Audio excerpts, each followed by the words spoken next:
Whereas we, we know this feast is really only celebrated on a Sunday once every 6 or 7 years. So people don't get to experience this wonderful gospel and the celebration of Candlemas with candles very often. It's usually just a very small event in the life of a parish. So we're very fortunate not only to have this feast, but to have it in the day that Veronica makes her little address to us about your life. Like little Anna sitting here in the sanctuary, talking across time.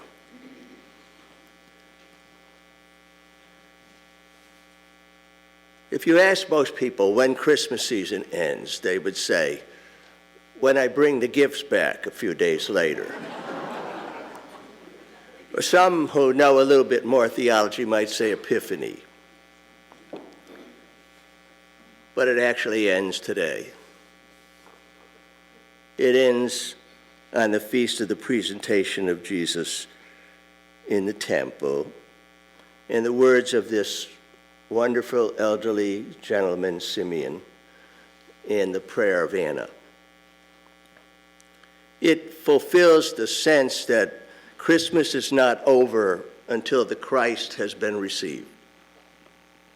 Not just received by the shepherds, which is what we celebrate on Christmas, or by the Magi, which is what we celebrate on Epiphany, but by Simeon and Anna, by unknown people, Jews here, not Gentiles yet, but representatives of all of us.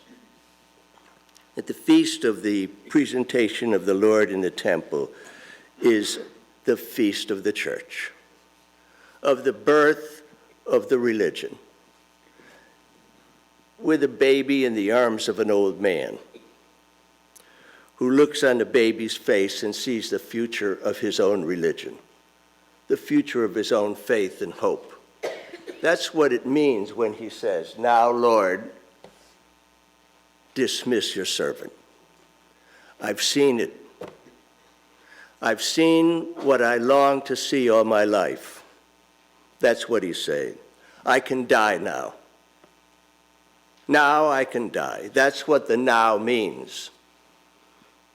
For Simeon, that's what it means. My life is over. I have seen the baby.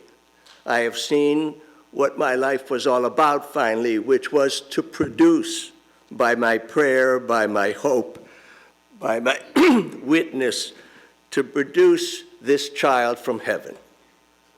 Now that I've seen it, I can die. It's a very, very powerful passage. People in linguistics say the word now, like the word then, like the word me, like the word you, is a deictic word. It doesn't mean anything except in the context that you use it. You don't know what then is. You don't know what now is until now comes, until you say it. Now, dismiss your servant in peace. This feast is called Candlemas because it's really about light. The images that flow through Isaiah that are captured here in the little prayer of Simeon are about light, For my eyes have seen your salvation, which you prepared in sight of all the Gentiles, a light for revelation to the Gentiles and the glory for your people Israel. That's from Isaiah. Old Simeon is quoting the prophet. A light for the nations, which really was the title of the document on the church at the Second Vatican Council, Lumen Gentium. A light for everyone, light for the nations. I began my religious career as an altar boy in Hartford, Connecticut. I was like 9 years old. And in those days, candles were not like this. Candles were like 10 feet tall. And they would give me one of these little metal devices that you could extend out. And here I was about this big with this metal device going up to this 9-foot candle trying to light it. And there were always 6 candles because everybody was singing a high mass. And you couldn't tell where the wick was because sometimes the wick was down, sometimes it was up. So you would get 1 candle and 2 candles, 3 and 4, and then the 5th one. You would stand before the 5th one for 2 minutes, hoping, and no one would help you. No one would come out. You would just stand there with your long stick trying to light those candles. These candles, what is that? It's not a serious candle. So when I think of Candlemas, I think of my 9-year-old self trying to light those 10-foot candles in church. And then years later, when I was in Paris studying philosophy, I would go to churches and they would have other kinds of candles. Tapers, thin tapers, not like this, these little thin French tapers. And they would be stuck in sand, not in the usual votive box like we have at church where people would pay 25 cents or $1 for a different size candle so that it would burn with their prayer into the night. No, these were very thin candles. And people come in and just light those candles and stick it. And you would come into Notre Dame, Sacré-Cœur, and you would see these candles burning by the hundreds, every one of them a little prayer, every one of them an absent person who had left behind their hopes, their fears, their wishes. Why don't we have those candles anymore? The fire department won't let us have it. I wanted to have it at the seminary. The fire department says you can't do it. You can't have those kind of candles that they have in Paris. And now you go to churches and they have electric lights burning and candles. It's all about candles. It's all about light, this feast. It's the blessing of the candles as we had there. Not a mere gesture, I think, if you understand the power of candlelight. This light to the Gentiles is no big beam in the sky that everyone sees. It's like that. Your faith, my faith, your hope, my hope, your love, my love, spreads like that. It lights another candle, just as we do on Holy Saturday. One candle to another.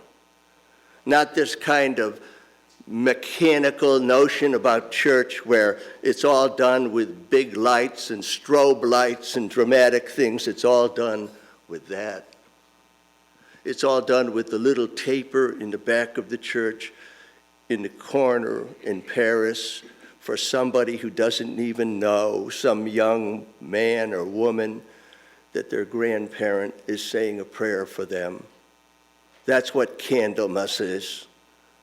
Not some sort of abstract thing, but the power of the faith and love and hope of each of us to ignite faith and hope and love in others.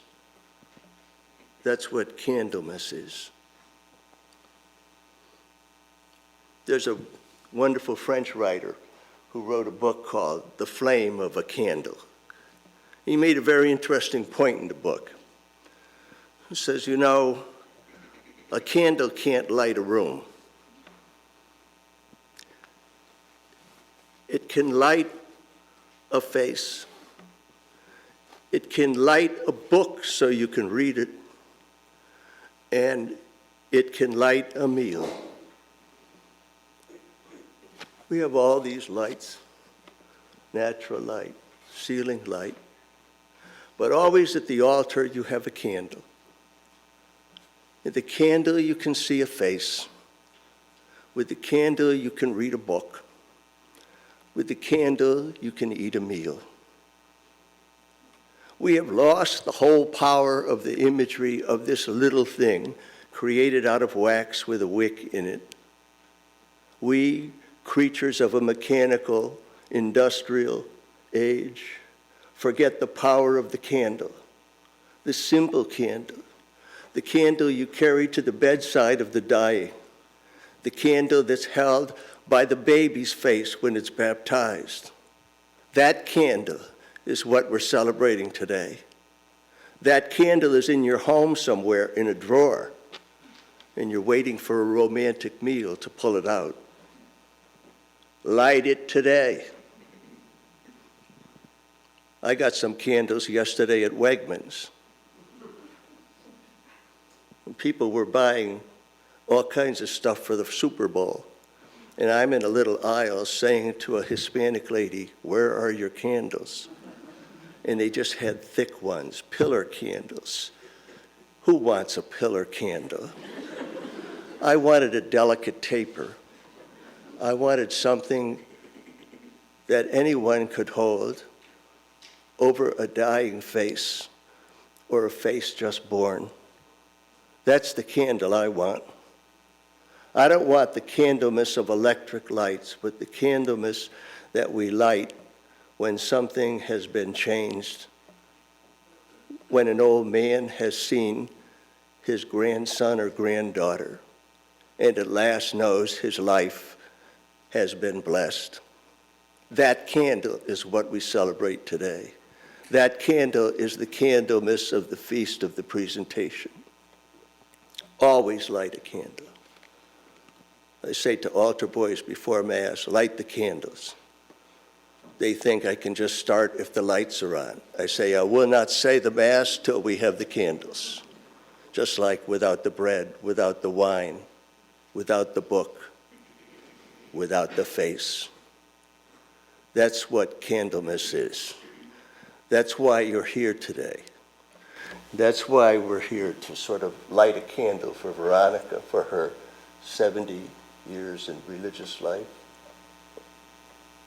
As you go down to the School Sisters of Notre Dame, you bring your candle with you, the faith of your contemplative life here in Carmel. Hope they receive you with candles as a blessing for them. Thank you very much, Veronica, for being the Carmelite nun you've been, that I've known over the years, and that so many who come here for faith, hope, and love have drawn energy and light from. Thank you, Veronica, on the Feast of the Presentation of the Lord.